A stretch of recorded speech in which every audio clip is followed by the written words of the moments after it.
Hi, my name is Abriana, also known as Black Girl Writing, and today we're going to talk about Preptober.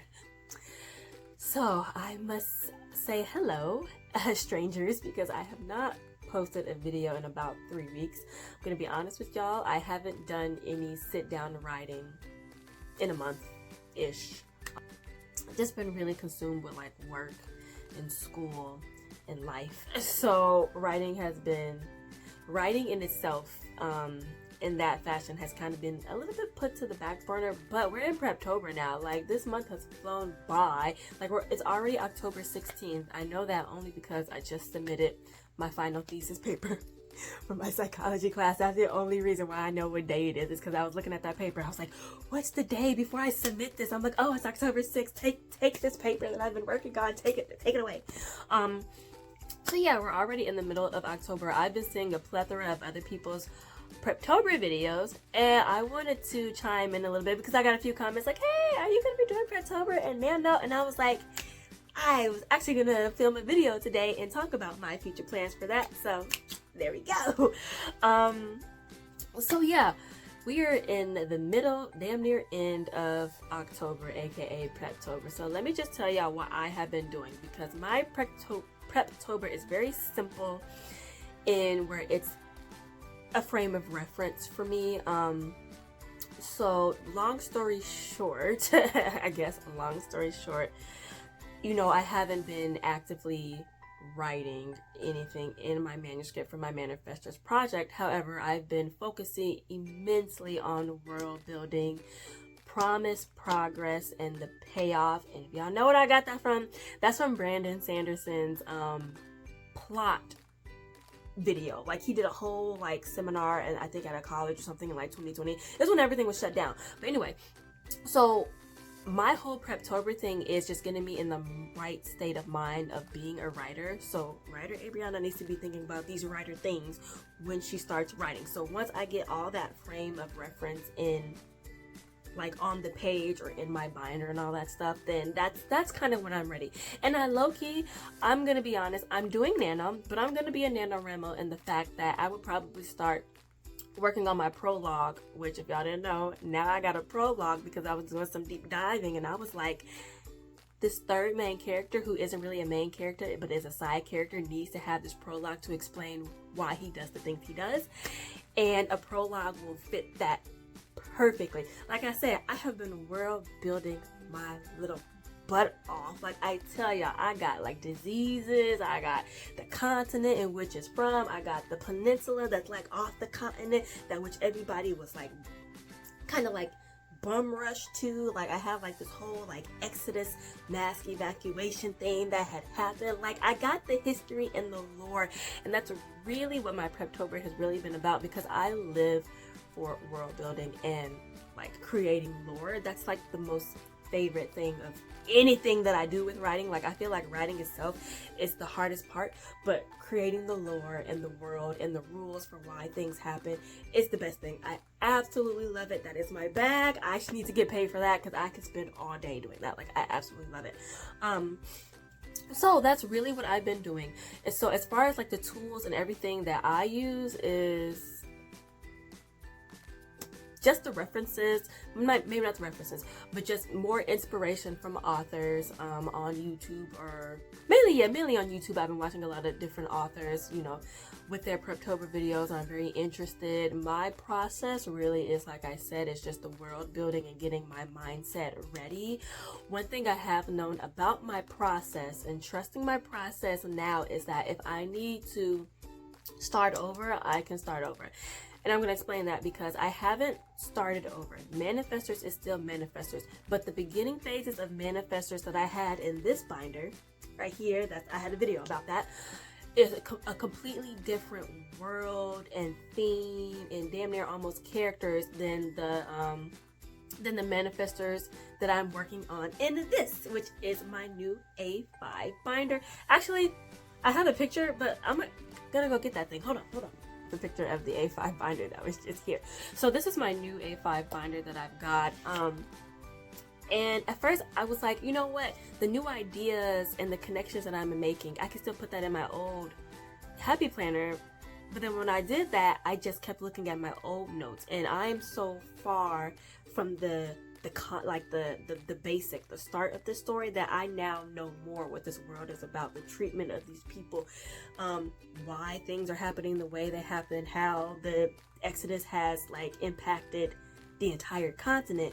I am more familiar with that world in this one than I was in the start of this Manifestors project. Like, the idea and everything is still the same, but like themes are different, plot points are now definitely different after I've been doing more world building and watching Brandon Sanderson's like his lectures.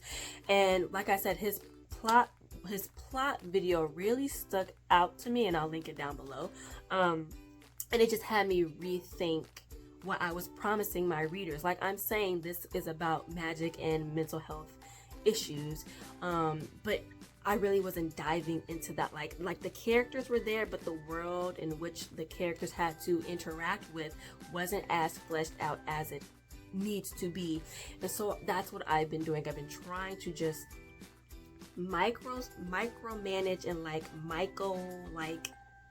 what's it called? It's a micro world or something. There's macro and then there's micro. Like I had the macro idea, big one, and I'm moving it into like the micro with the environments and like even like the division. That's like it's so much. It's so exciting. It's so much. And I become very, very nitpicky. So this is my new A5 binder that I will be solely using as kind of like a series Bible for like this new Manifestors. Even though it's really not the new Manifestors, still like the same idea, but like I said before, everything has kind of evolved, and now that I know what I need to show more of, like as the writer, this is what you're trying to express, and then as the reader, when I'm reading it, I'm like, okay, this is what I'm trying to understand, if any of that makes sense. So all this is going to be in here. And with that, I've like changed like the cast and crew, like, but it's gonna be a full feature length film. I have half of these are the people who are in my Demented, Demented. I haven't been able to actually put them on their own, so I started, but then I stopped. But yeah, like I got characters, and I got the continent, the world, the ocean, like this. I've been doing so much. I feel like I'm rambling with that, but that's really just what I have been doing, because I want to catch you guys up. Understanding and trusting my own process in writing, or in just being a creative person. I've been giving myself permission to do different things, and it's been working along very well.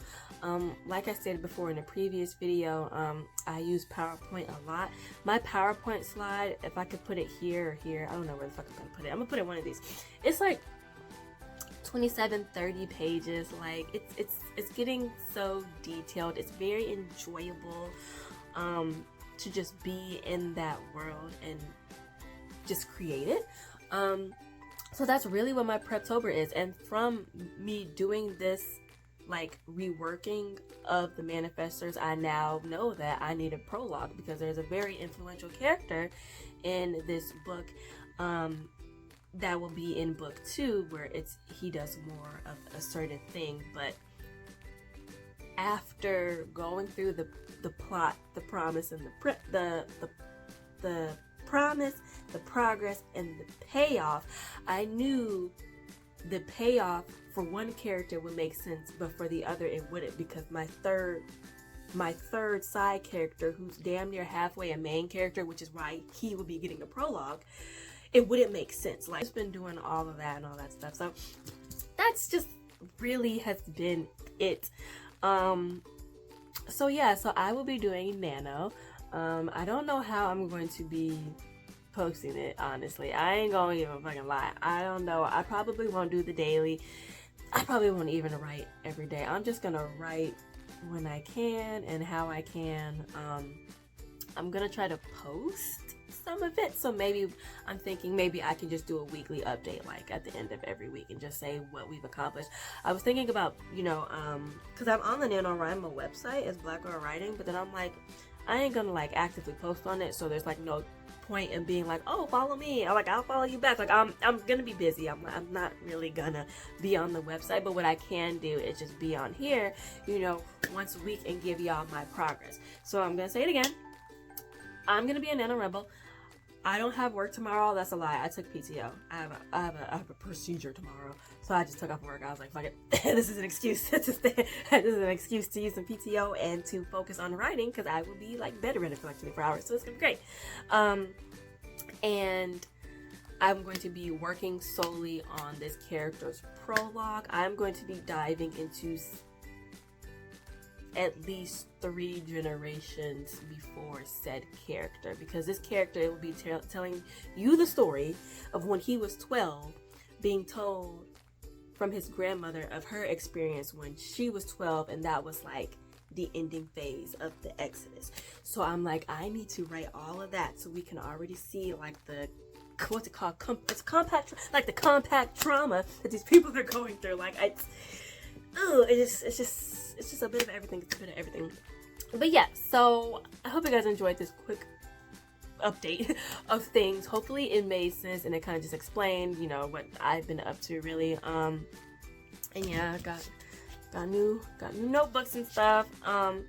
And what I really noticed from a comment, one comment from a previous video talked about using an A5 binder to do her work. And I forgot that the A5 binder has like the removable paper, because I use an A5 binder because I am budgeting now, because I need to save money because I is broke. No, I just need to work on my finances a little bit better since I'm an adult and all that stuff. So I use an A5 binder to track all my finances and my money. And I didn't think about using that as a journal, but this shit is great. It's great. Like, I can split everything up. I can move the pieces around. It's kind of like basically like a fucking happy planner, but way like less expensive. But yeah, so that's it. I hope you guys enjoyed this video. Please comment, rate, and subscribe if you care. If you're doing nano, let me know. If you're preptobering, let me know. Let me know how your preptober is going. Mine's has been very chillax and just honestly full of enjoyment. And that is it. See y'all in another video real soon.